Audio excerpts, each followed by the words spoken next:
Vous êtes sur la Pan-African Media 1. Merci de nous rester fidèles. Très heureux de vous retrouver pour ce nouveau numéro de votre émission Génération News. L'émission qui donne la parole à une jeunesse consciente pour développer ensemble des thématiques également qui participent à leur explosion intellectuelle. En d'autres termes, l'évolution de notre magnifique continent, l'Afrique.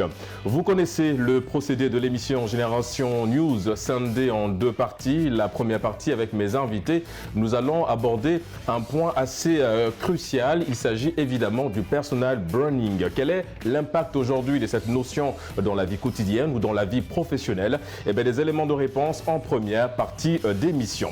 En deuxième et en dernière partie d'émission, mes invités et moi, nous allons plancher sur une autre thématique un peu loin de ce qu'on peut imaginer, puisque pour le coup, nous allons parler de la transmission des émotions négatives. Comment les éviter et pourquoi certaines personnes en ont besoin de transmettre ces émotions négatives. Et vous en saurez un peu plus en fin d'émission avec mes invités. Ils sont là sur ce plateau de Génération News. Ce sont des nouveaux pour la plupart. Il s'agit évidemment de Régis. Alors ça, c'est nouveau d'avoir un homonyme sur ce plateau Génération News. Vous êtes coach en développement personnel. Merci d'avoir répondu à l'invitation Génération News. Merci. Merci Régis, homonyme, effectivement, de m'avoir invité sur ce plateau. Et c'est un plaisir d'être sur cette chaîne marocaine. Donc le Maroc, c'est mon deuxième pays. Effectivement, j'y ai vécu pendant plus de 10 ans.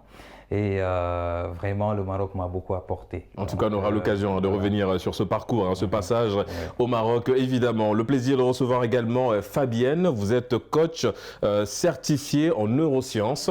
Merci en tout cas d'avoir répondu à l'invitation de Génération News. Merci beaucoup Régis de m'avoir invité. Et nous allons terminer avec une habituée du plateau Génération News. Il s'agit évidemment de Féloria, étudiante en informatique appliquée. Toujours un plaisir. J'ai simplement envie de te dire bienvenue chez toi, Féloria. Les amis, nous allons tout de suite entrer dans le vif du sujet. Je le disais dans mon introduction, on va pour cette première partie aborder un point assez intéressant. On parle du personal branding. Régis, je me tourne vers toi pour donner le ton de cette première partie d'émission. Le personal branding, s'il fallait évidemment apporter une définition pour mieux cerner la thématique, c'est quoi le personal branding et pourquoi aujourd'hui c'est important de le valoriser? Moi, je n'aime pas trop les définitions, effectivement, mais je pense que le personal branding, en fait, c'est le marketing de soi, en d'autres termes. C'est comment valoriser sa personnalité, son profil. Donc, comment mettre en avant ou mettre en lumière cette partie visible de notre personnalité, mais aussi cette partie enfouie. Donc, je parlerai plutôt des valeurs qu'on incarne et des valeurs qu'on porte. En réalité, c'est cela. Alors, vous êtes également, je l'ai souligné dans la présentation, vous êtes coach, vous êtes surtout fondateur de la méthode du chemin inverse. C'est quoi exactement? Est-ce que c'est en lien également aussi avec le personal branding? La méthode du chemin inverse est simplement un voyage vers soi, un pèlerinage vers soi. Ce pèlerinage vers soi, pourquoi? Parce que tout simplement, toutes les réponses, toutes les questions existentielles qu'on se pose nous ramènent à nous-mêmes. Exactement. C'est l'expérience que j'ai faite quand j'ai perdu mes parents entre 2003 et 2004 dans un espace-temps de 9 mois.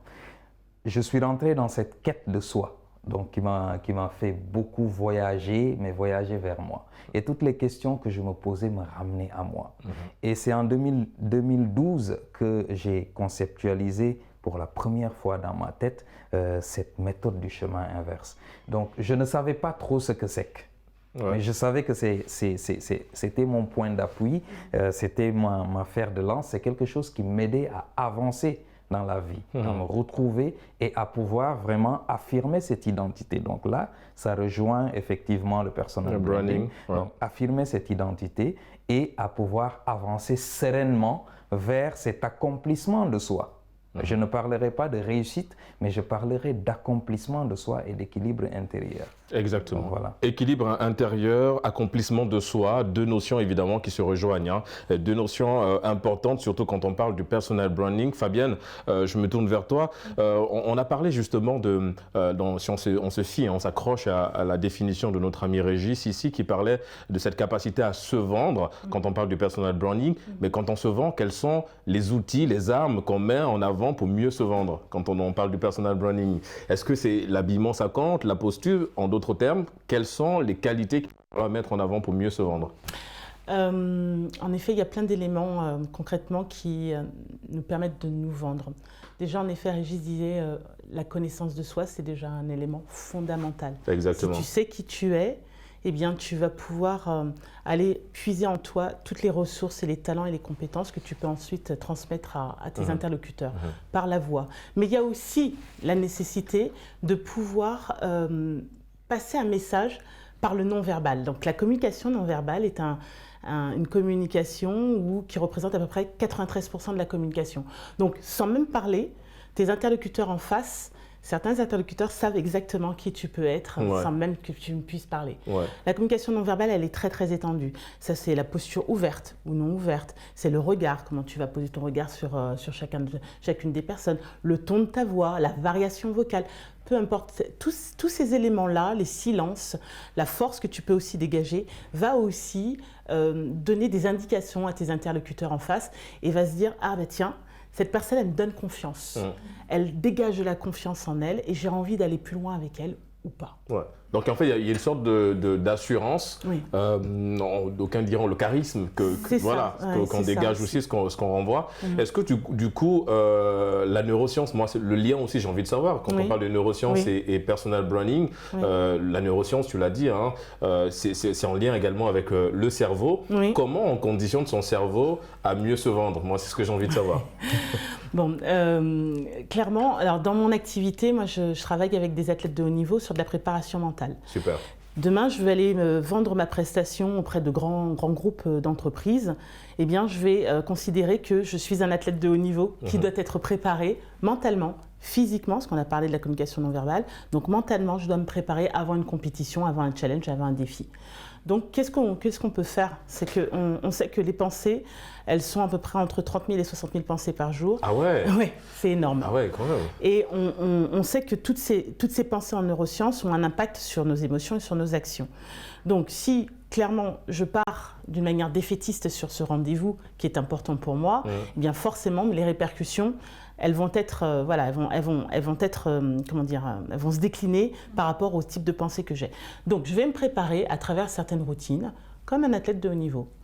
Le boxeur, avant d'aller en compétition, il se prépare mentalement, il va bander sa main, il va se préparer mentalement, il va se dire des affirmations positives. Oui, il est en train de soliloquer, il se parle à lui-même. Exactement, il se parle à lui-même, il visualise en fait son entrée dans le ring, il se visualise en train d'affronter son adversaire, etc. C'est un exemple. Hein. Donc, on a les affirmations positives, la visualisation, donc son discours intérieur et toute cette routine que tu peux mettre en place avant une compétition ou avant un challenge. C'est quelque chose que tu dois faire pour pouvoir mieux te préparer à exécuter une action qui est importante pour toi. Le personal branding, Féloria, je me tourne vers toi parce que je rappelle, en tout cas pour nos invités et aux téléspectateurs, c'est qu'au-delà d'être étudiante, tu es présentatrice d'une émission sur la technologie, tu es également modèle photo. On a vu un peu ton visage partout dans Dakar. Tu es également actrice, donc en fait, tu as plusieurs chapeaux sur ta tête. Je veux dire, justement par rapport à ça, est-ce que tu as déjà été confrontée à mettre en valeur ce personal branding-là? Comment tu arrives à te vendre à chaque fois que tu es en face d'une nouvelle expérience? Je vois. C'est compliqué parce qu'on n'a pas été éduqué à ça, malheureusement. Quand tu viens dans le domaine, enfin quand tu grandis, tu viens à l'université et comme moi, tu commences à avoir des offres et tout ça, tu ne sais pas comment te vendre. Et malheureusement, bon, pas malheureusement, mais on m'a eu au début parce que je ne connaissais pas ma valeur. Et du coup, il y a plusieurs personnes qui m'ont utilisé sans forcément me payer comme il le fallait. Et quand tu commences à grimper au fur et à mesure, tu te rends compte que le personal branding devient essentiel pour toi. Comment tu te vois toi? Parce que déjà, la personne, tu viens discuter avec elle, mais elle pense que tu reflètes de toi. Donc, si toi-même, tu ne te mets pas déjà là, elle ne va pas te mettre là, elle va te mettre en dessous. Donc, j'ai appris à travailler sur moi. Sur l'émission, quand je reçois des grands messieurs qui travaillent, qui ont des grands postes, il faut que moi et l'invité, on soit au même niveau. Et donc, ça commence, comme Madame Fabienne l'a dit, la visualisation. Tu es chez toi, tu commences à te dire des paroles positives. Je suis grande, je peux le faire, je suis une professionnelle. Oui, parce que derrière, il y a une pression. Voilà, est-ce que je suis capable de... On se pose beaucoup de questions aussi. Ça. Mais tu fais un reprogrammement de ton cerveau et là tu arrives. Le vestimentaire joue beaucoup sur l'assurance, comment je viens habiller, comment je parle, comment je m'exprime, comment je souris. Tout ça, ça joue. Et c'est vrai que sur les réseaux, on doit aussi poster des photos et tout ça pour, bon pas que des photos, mais essayer de se vendre, montrer ce qu'on fait. Parce que l'invité que tu reçois, à l'avance, il ne va pas te dire, mais il va aller checker sur tes réseaux qui tu es. Mais si ton personal branding est très bon sur les réseaux, et qu'en face aussi tu es très bonne, mais il y a un respect qui s'impose directement. Donc franchement, pour la génération d'aujourd'hui, c'est très très important. Mais est-ce que toi, loin de vouloir t'interrompre, parce que ce que tu dis c'est très intéressant, est-ce que toi, parce que la case réseaux sociaux, ça évidemment on est dans une génération tête baissée comme je dis tout le temps, génération 2.0, est-ce que justement par rapport aux réseaux sociaux, c'est un facteur clé dans ton personal branding? Je veux dire, est-ce que tu soignes tes réseaux sociaux pour mieux te vendre? Oui, effectivement, là j'ai commencé depuis 2024. Je fais attention à tout ce que je poste. Je m'assure que ça soit propre, que ça soit professionnel, que ça reflète mes valeurs, mes principes. Il ne faut pas qu'on voit une photo de Feloria et qu'on va m'attribuer une certaine personnalité qui n'est pas moi. Exactement. Donc vraiment, vu que je travaille dans l'animation, j'anime une émission, je fais un peu actrice, il faut être présentable, il faut être belle. Tu ne vas pas poster du n'importe quoi, tu ne vas pas dire n'importe quoi. Parce qu'aujourd'hui, dans les réseaux, tout reste. Exactement. Et demain, tu peux avoir un grand post et on va te ressortir des photos et des vidéos que tu avais postées il y a peut-être 2-5 ans et tu ne pourras pas te défendre malheureusement. Donc essayer de voir soigner son image sur les réseaux devient primordial aujourd'hui. Régis, elle a parlé de valeur. La notion de valeur est ressortie dans son argumentaire. Le personal branding égale valeur quelque part. Mais quand on parle de valeur, c'est quoi exactement derrière? Comment quantifier cette valeur? Effectivement, ce qu'elle a dit, c'est très vrai. C'est super important de baser cette image sur ses valeurs profondes. Parce qu'il faudrait qu'on ait cet ancrage en soi. Si on n'a pas cet ancrage en soi, parce que quelque part, ce sont nos valeurs qui nous portent. C'est vrai. Et qui déterminent cette intégrité qui nous habite, cette intégrité que nous avons. C'est ça qui fait notre dignité humaine. C'est ça qui fait de nous, en réalité, la personne que nous sommes. Parce que ce qu'on construit de l'intérieur va ressortir quand on va être en contact avec les autres. Donc du coup, il faut vraiment qu'on fasse une bonne préparation en commençant d'abord par la connaissance de soi. Au niveau quand on se fixe des objectifs, dans le personal branding, parce que ce n'est pas que digital, effectivement. Donc, c'est aussi dans la vie de tous les jours. Elle l'a dit Fabienne, elle l'a dit aussi Feloria. Donc, comment les gens nous voient. Et c'est en fonction de la manière dont on se présente, que ça soit sur une plateforme réseau social ou bien dans la vie de tous les jours. Non, en présentiel. Voilà, ou en présentiel, c'est de cette façon-là qu'on va nous considérer tout simplement. Donc il y a un proverbe wolof qui dit « Oude num le gisse, non ne lay owele ». C'est-à-dire que le cordonnier, c'est de la façon dont il te voit, c'est comme ça que c'est de cette manière-là qu'il va te faire une paire de chaussures. Voilà, si tu es mal fagoté, il te fera une paire de chaussures à 2 balles. Voilà, si tu es bien présentable, il te fera en fonction de... Mais je pense que ces valeurs-là, on les trouve aussi dans notre culture africaine, effectivement. Donc, dans la culture africaine, il y a tout qui a été mis à disposition des jeunes filles, des jeunes femmes. La femme doit sentir bon, la femme doit être belle. C'est du personal branding, ça. Les hommes aussi. Est-ce que c'est quelque part parce qu'aujourd'hui, en fait, on nous juge par rapport à notre apparence? C'est-à-dire que c'est l'apparence que tu renvoies, on te juge en fonction de ça et on t'estime aussi en fonction de l'apparence, ce que tu envoies aussi, ce que tu renvoies. Oui, en fait, il faut faire la part des choses. Il ne s'agit pas simplement d'être connu. Mais quand on veut être connu, c'est bien, comme on fait le buzz sur les réseaux sociaux, etc. Mais avec quoi, avec quelle valeur on se présente pour être connu? On peut être connu et ne pas être reconnu dans ce que l'on fait. Exactement. Parce qu'on ne sait pas qui on est, on n'a pas les compétences pour exercer ce que l'on fait. Donc on n'est pas reconnu par nos pairs. Et ça, c'est dangereux. Il y a plein de... Aujourd'hui, c'est un phénomène. C'est comme il y a quelques années dans l'animation, dans le journalisme, etc. C'était un fourre-tout. Aujourd'hui, dans le coaching, donc c'est un fourre-tout. Il y a plusieurs, Voilà, voilà. Donc, beaucoup de coachs en développement personnel. En développement personnel, etc. Et c'est bien parce que dans ce domaine-là d'accompagnement en personal branding, en coaching, etc., il y a énormément de choses à faire. On a besoin de personnes qualifiées pour le faire. Mais il faudrait que, parce que le personal branding ne se construit pas en une semaine, en une journée. C'est des années de travail. Ouais. C'est des années de travail. On fait attention, là elle a pris conscience, on fait attention à ce qu'on fait et tout ce qu'on avance, tout ce qu'on dit, tout ce qu'on présente, tout ce qu'on fait doit corréler avec le profil de personnalité qu'on a décidé de montrer. Ouais. Et est-ce que ça aussi, on peut, Fabienne, on peut faire un lien direct avec, dans le milieu professionnel parce que moi, la question que j'ai envie de savoir, c'est quel est justement l'impact de toutes les choses que notre ami Régis vient d'énumérer dans le milieu professionnel. En d'autres termes, l'impact du personal branding dans le milieu professionnel aujourd'hui, en entreprise par exemple.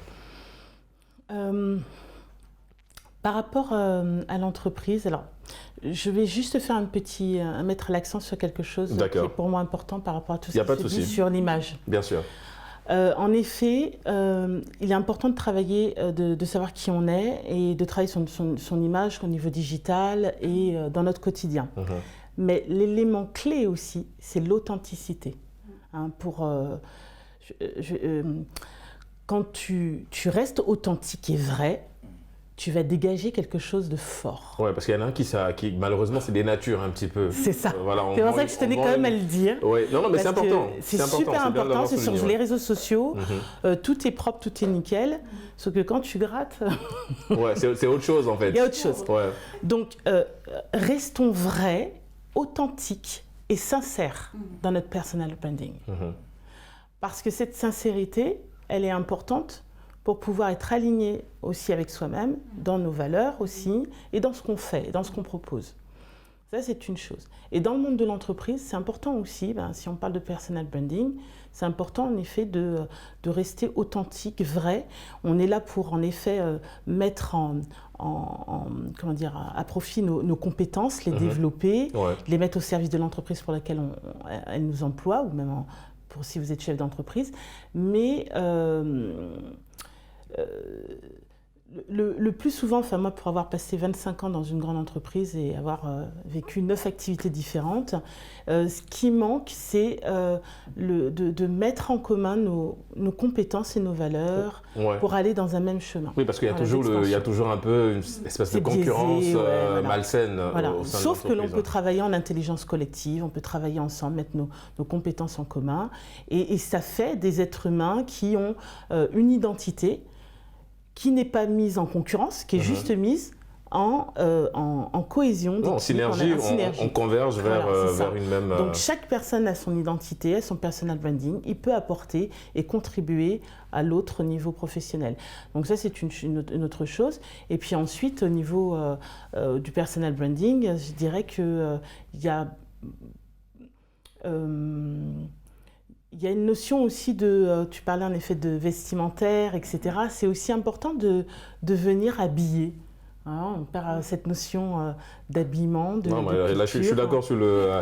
non, parce que quand vous allez dans des banques, vous voyez comment les banquiers sont hyper bien habillés, toujours classe. Oui. Dans les aéroports aussi, donc c'est forcément des endroits qui rassurent aussi. Sans dénaturer notre propre authenticité, mais quand je vais passer un entretien d'embauche, jeune ou pas jeune, moi ce que je dis aux jeunes, ne venez pas en jogging, quoi. Venez travailler votre prise de parole, préparez-vous mentalement et venez habillé bien dans un vêtement qui pourra vous représenter vous, parce que en effet on vous jugera dans les 30 secondes, vous n'avez même pas encore parlé, on sait déjà qui vous êtes. Et c'est surtout qu'on n'a jamais 2 fois la chance de faire la bonne impression. Absolument. Généralement la bonne impression c'est le premier contact visuel, la première fois. Je reste avec toi Fabienne en quelques mots avant de donner la parole à Féloria. Si je comprends bien, en fait le personal branding, on le dit encore dans cette émission, Régis est revenu largement, pareil pour toi également, mais si je comprends bien, c'est vraiment une notion, c'est l'assemblage de plusieurs notions, parce que tout à l'heure tu parlais de la prise de parole en public, il y a l'habillement, donc la mode, il y a cette capacité à se mouvoir. Donc la prise de parole en public, ça reste un point aussi assez intéressant dans le personal branding, parce que si tu arrives devant quelqu'un qui t'a du mal à parler, c'est autre chose. Oui, complètement, c'est super important, d'où la préparation en effet.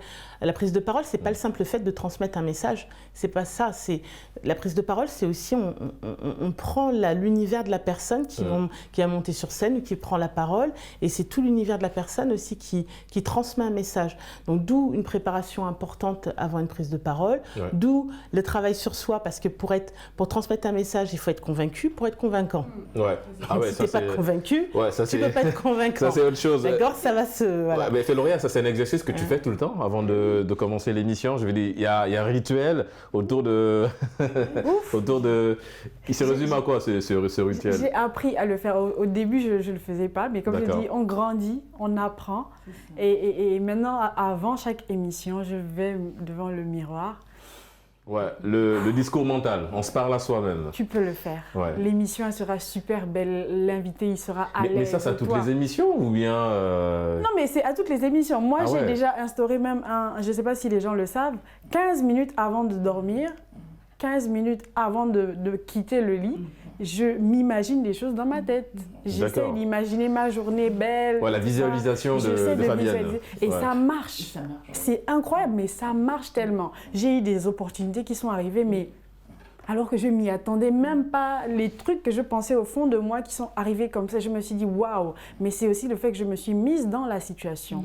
Ça veut dire, dans ma tête, je rêvais, mais chaque fois que je prends mon sac pour sortir, je me mets en mode, je suis prête à recevoir toutes les opportunités. Ouais. Je m'habille bien, je me mets du parfum, je fais un petit make-up, vraiment toute simple. Je reste dans ma simplicité comme telle que Dieu m'a créée, je ne fais pas au-delà.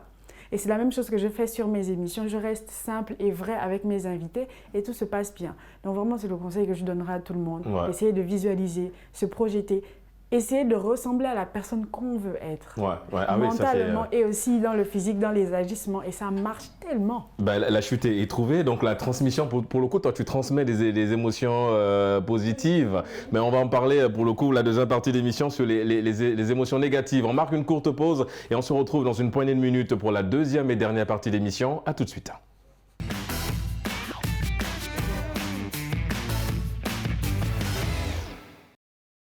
De retour sur le plateau de Génération News pour la deuxième et dernière partie d'émission. Juste avant la pause, je vous l'annonçais, pour cette dernière partie, nous allons parler de la transmission des émotions négatives. Comment cette transmission, justement, elle se réalise et pourquoi certaines personnes trouvent le besoin de transmettre ces émotions. Fabienne, je me tourne vers toi. On parle de neurosciences, donc le cerveau. Et qui dit cerveau dit pensée, qui dit pensée dit émotion.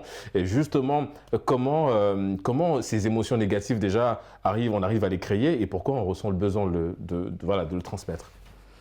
En fait, donc, nous sommes des êtres émotionnels. On vit dans une situation, on peut vivre une multitude d'émotions et quelle que soit la situation, difficile ou pas difficile. Et à un moment donné, l'être humain, naturellement, il a besoin... alors, ça dépend. Hein, il y a certaines personnes qui sont introverties et qui intériorisent leurs émotions, qui ne les expriment pas. Et à un moment donné, ça sort d'une manière ou d'une autre. Ou ça sort par des mots, les mots, le mal a dit, hein, la maladie, le mal a dit, ou ça sort en effet d'une manière agressive, ou ça sort dans une simple conversation, comme j'ai eu l'expérience hier avec une femme entrepreneur qui a été submergée par ses émotions et c'est sorti par des larmes. Ouais. Et à un moment donné, l'être humain ne reste qu'un être humain, hein, il a besoin de sortir ses émotions. Hein. Et moi, ce que je recommande, c'est justement puisque comme vous le disiez, Régis, les pensées génèrent des émotions et ces émotions vont générer des actions ou des comportements. Exactement. Donc, si ces émotions, à un moment donné, ne sont pas exprimées, l'être humain a besoin de pouvoir sortir et accoucher en fait de ce qui se passe. Parce que c'est trop lourd naturellement pour lui de pouvoir porter ce qui est. Et ce qui crée en fait ces émotions, c'est tout aussi notre passif. Hein, on se construit entre 0 et 6 ans, et entre 0 et 6 ans, eh bien, on a tout ce qu'on appelle l'inconscient collectif, et on est aussi toutes les personnes qui viennent construire notre vie. Famille, on est un peu comme une éponge. On est comme une éponge et on reçoit. Exactement. Et on grandit ensuite avec justement ce système qu'on a appris, qu'on a vu, qu'on a senti, et qu'on a conscientisé et qui est rentré dans l'inconscient.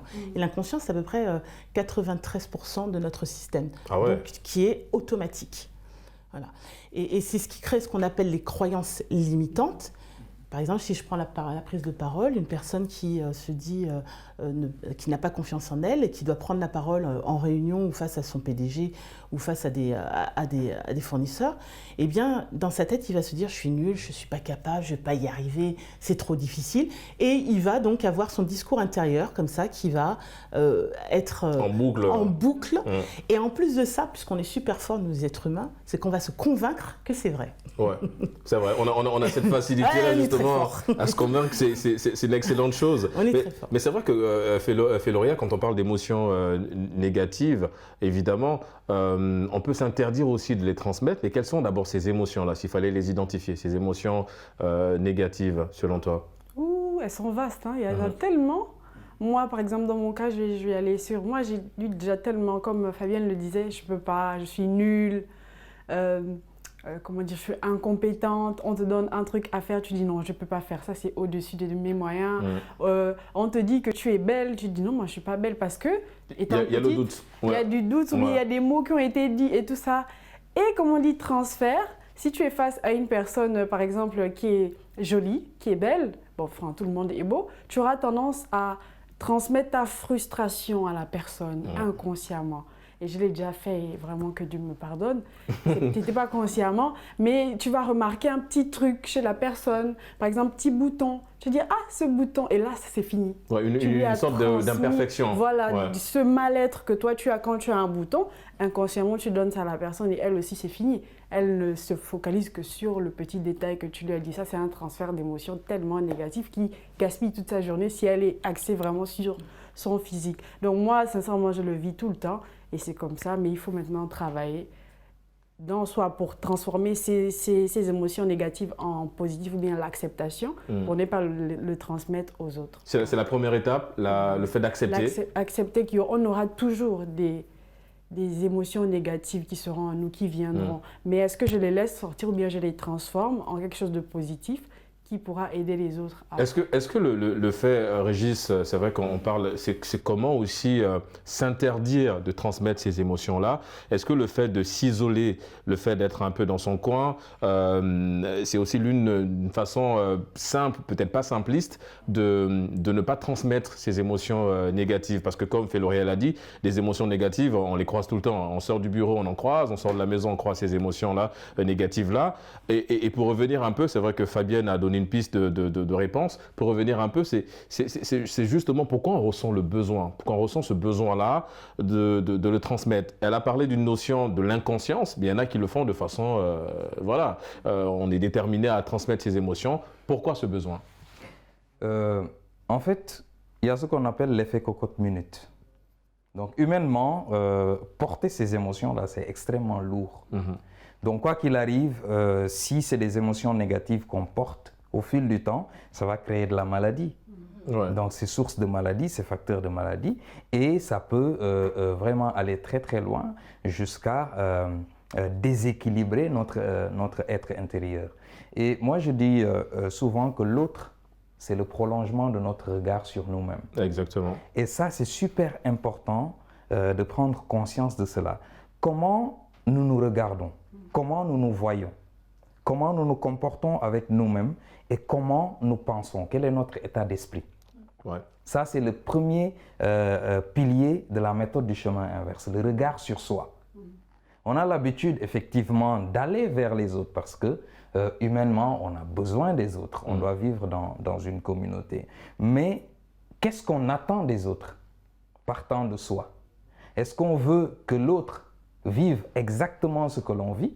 C'est pourquoi souvent il y a une certaine incompréhension dans la relation, parce que quand on rencontre une personne, nous avons ce que j'appelle des cases mentales. Quand je vois quelqu'un, donc tout de suite je le mets dans une case, donc jusqu'à ce qu'on commence à interagir pour que je le change de case, etc. Donc même émotionnellement, il faudrait que nous travaillions à connaître notre identité émotionnelle. Ça, c'est vrai. Comment nous ressentons les émotions? Parce que toutes les émotions que nous ressentons sont utiles pour nous. Parce qu'ils nous envoient des informations. Tenez, la peur dont on parle. La peur, on dit que la peur est une émotion basse ou une émotion négative, etc. Mais la peur, en réalité, est la mère de toutes les émotions. D'accord? Donc, la peur nous protège quelque part aussi. C'est une émotion positive aussi, la peur. Ouais. Ce n'est pas que négative. Pourquoi? Parce que, vous prenez un exemple simple, si vous habitez au 4e étage et que vous êtes prêt pour aller au boulot, vous ne passez pas par le balcon. Ouais. Sinon, vous avez 2 options, c'est satisfait ou remboursé. Donc, soit vous allez directement à la morgue ou bien vous allez aux urgences. Ouais. Mais c'est grâce à la peur que nous prenons le temps de préparer une émission, par exemple, de faire cette visualisation-là. Mais si nous sommes face à une personne qui nous transmet des émotions négatives, alors que nous n'avons pas les outils intérieurs pour pouvoir accueillir cela et discerner, analyser ces émotions, les comprendre, avoir de l'empathie vis-à-vis de l'autre pour pouvoir l'aider. Elle parlait tout à l'heure de la posture de sauveur, etc.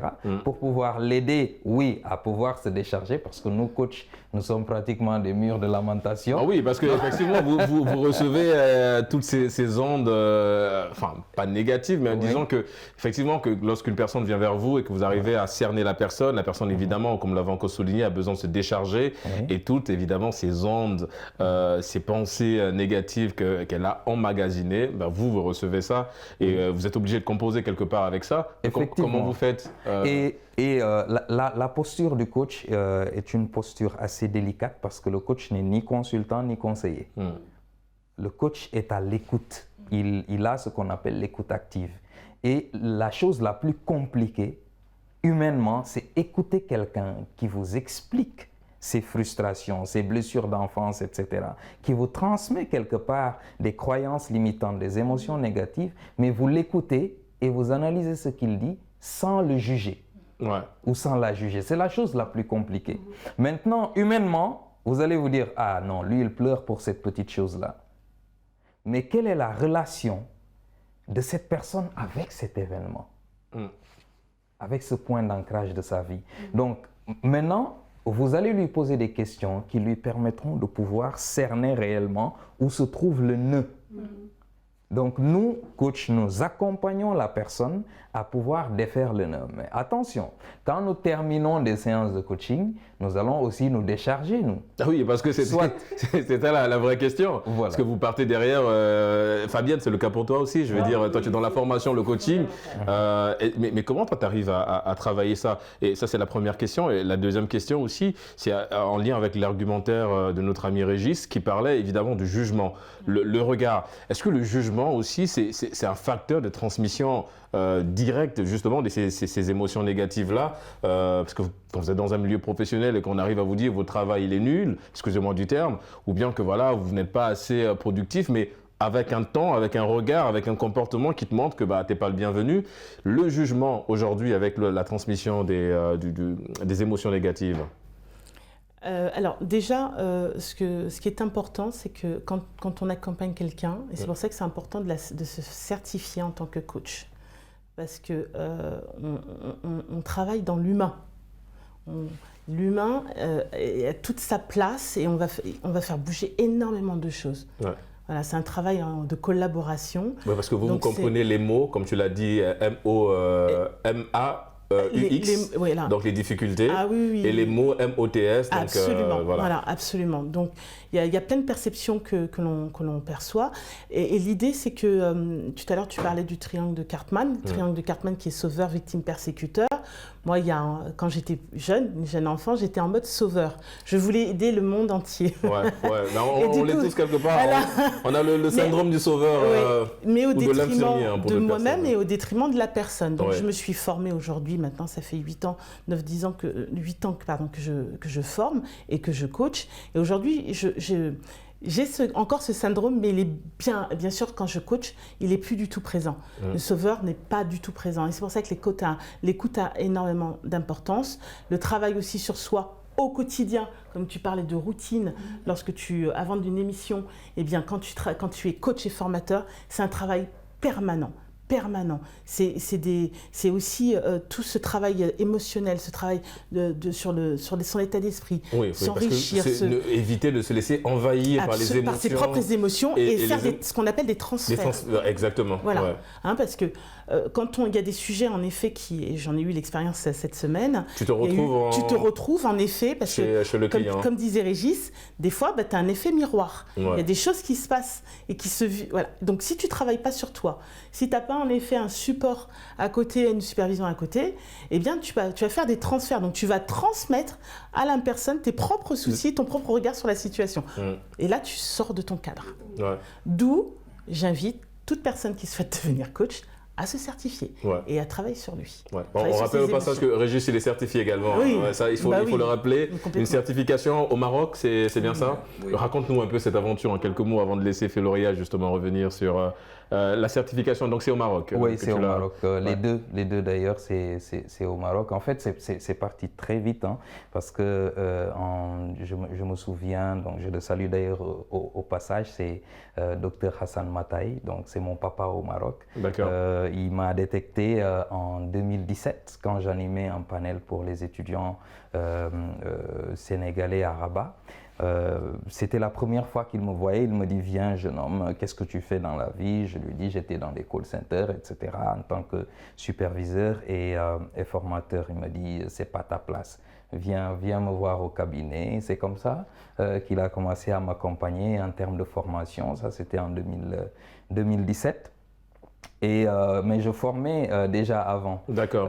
C'est comme ça qu'il m'a accompagné jusqu'en 2021 avec son cabinet, bien sûr. Donc j'ai fait la certification senior. D'accord. Et puis chaque 3 ans, effectivement, il faut renouveler sa certification. D'accord. Et en 2024, j'ai fait l'exécutif expert coach en présentant justement la méthode du chemin inverse. Donc avec 5 jurés plutôt, donc qui étaient là. Et là, c'était à Rabat? Oui, en fait, je l'ai fait en ligne. En ligne? Oui, parce que j'étais parti en novembre, donc j'ai suivi l'accompagnement parce qu'on a fait beaucoup en ligne avant que je rentre. Et en présentiel. En novembre, quand j'étais retourné, j'ai fait encore des séances en présentiel. Bon, ça va, tu as eu le temps de visiter le Maroc. Oui. Mais d'ailleurs, je suis parti en avril, là, encore au Maroc? Au GITEX, oui. D'accord. J'étais parti au GITEX pour un autre projet. Mais quand même, franchement, le Maroc, dans ce domaine-là, surtout, est beaucoup avancé, et qu'aujourd'hui, je suis en train vraiment de négocier avec ce cabinet pour pouvoir avoir la représentation ici aussi au Sénégal et en Afrique subsaharienne. Écoute, mon cher Régis, c'est tout le mal qu'on te souhaite. Évidemment qu'il y ait cette représentation ici au Sénégal. Alors, il y a une personne qui n'est pas encore allée au Maroc, c'est Féloria, mais évidemment qu'on souhaite également que tu fasses un tour au Maroc.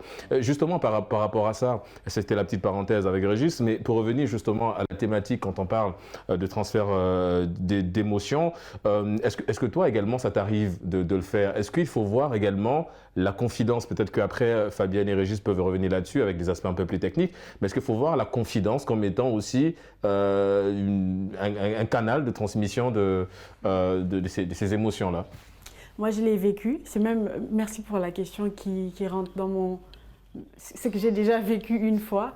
Quand j'étais au lycée, il y a un ami à moi qui, je ne sais pas pourquoi, il est venu et il m'a partagé son histoire. Et malheureusement, je n'étais pas équipée pour ça. D'accord. Et j'ai fait près de... Jusqu'en fin d'année, c'était vers en janvier, jusqu'en fin d'année, j'étais mal. Je suis même tombée malade. Oula! Oui, j'avais fait des fièvres parce que ce qu'il m'avait raconté était trop lourd, trop, c'était trop pesant. Il m'avait raconté son histoire, mais c'était déjà, je pleurais avec lui. En fait, j'arrivais pas à croire qu'une personne puisse vivre ça. En fait, il y avait de la compassion, mais sauf qu'en fait, il y a eu un trop-plein de... Voilà, il y avait trop d'informations données. Ah, mais ça c'était un transfert direct, en fait. Il m'avait... Et lui, s'était libéré. Ça me fait plaisir de te parler. Mais moi, non. J'étais vraiment mal. Et du coup, moi, oui, quand on est dans la confidence, c'est aussi un transfert, clairement. Ça veut dire, la personne, elle vient, elle te dit, garde-moi ce secret-là, voilà, telle chose. Mais toi qui restes, comment tu fais? C'est pourquoi les coachs parlaient du travail sur soi, que nous, personne lambda, on ne fait pas. Effectivement. Donc quand on vient, il y a quelqu'un qui a été, par exemple, bon, je vais pas, mais qui a subi des abus, elle vient te dire, mais qu'est-ce que tu fais? Donc vraiment, il ne faut pas être coach forcément, mais essayons de nous intéresser à ça, de comment se protéger de tout ce qui peut venir de l'extérieur. Tout de suite, tu disais par rapport en entreprise, des mauvais commentaires et tout ça. Les personnes qui disent, ce sont des sentiments qu'elles vivent en elles veulent te transmettre ça. Si elles voient que tu es trop joyeux, que tu fais bien les choses, bah, gratuitement, il va te dire un mot juste pour casser ton ambiance et il te transmet. Et parfois, la transmission, c'est en cassant l'autre. C'est-à-dire que Féloria est tranquille, on va se dire, ah, tiens, mais est-ce que tu as vu Régis, il ne travaille pas assez et tout. Et sans s'en rendre compte, bah, on est tout le temps en train de... Est-ce que quelque part aussi, c'est pas symptomatique de ce qu'on vit sur le continent? En Afrique, on aime bien partager, mais est-ce que c'est à nous justement de faire le travail, d'être sélectif, de savoir ce qu'on prend et ce qu'on laisse? Je pense que c'est... Fabienne, tu veux réagir? Oui, vas-y Fabienne. Oui, complètement. Hein. C'est important de... Tu n'es pas le réservoir de tout le monde, tu ne peux pas. Ouais, quand on parle du QE, le quotient émotionnel. Voilà, hein, ce n'est pas possible. Alors, concernant par exemple ton ami, en fait, j'ai pour habitude de dire ça ne m'appartient pas. J'entends, mais ce n'est pas, je prends pas. Voilà. Mais je suis en toute compassion pour toi, mais ce n'est pas... voilà, mais c'est un travail. Hein. Ouais, ensuite, mais c'est quand même difficile. C'est très difficile. Hein. Ouais. Et c'est pour ça que c'est important aussi de se protéger et de lui dire aussi, voilà, ce que tu dis, pour moi, est difficile à entendre. Tu as le droit de le dire, tu as le droit de l'exprimer. Tu as le droit. Est-ce que c'est pas la peur de blesser la personne en face Non, mais en fait, c'est aussi de lui dire, voilà, j'entends ce que tu dis et c'est dur, voilà, je le sens dans mon cœur, je suis en train de le prendre, mais Et tu as le droit aussi de te poser la question, et c'est pour ça que je reviens sur le triangle de Karpman, c'est est-ce que je suis prête à entendre? Est-ce que je suis câblée pour ça, pour l'aider? Est-ce que j'ai les outils pour l'aider? Est-ce que cette personne-là, parce qu'il y a des personnes qui ont juste besoin de se décharger, et ensuite, pouf, c'est bon. Passer à autre chose. Passer à autre chose, et toi, tu as récupéré.